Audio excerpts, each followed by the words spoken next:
Here's the Stirling engine assembly completed, and this is what your design tree should look like.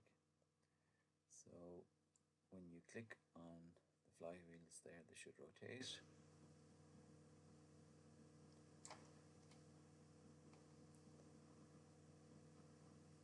All your toolbox parts, except for the two rivets, should be in a toolbox folder.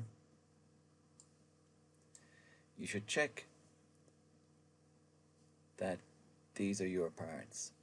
Now you'll know this from the way they're saved, and also if you wanted to check, if you click on any of these parts and you go to component properties and you click on that, you'll see that it points to your project folder.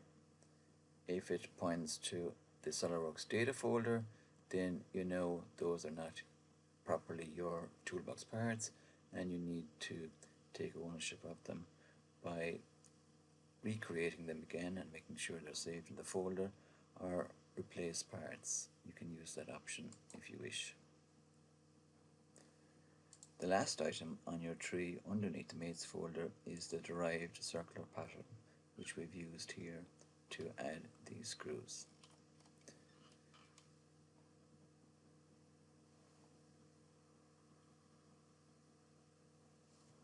In the next video, I'll show you how to create the exploded view.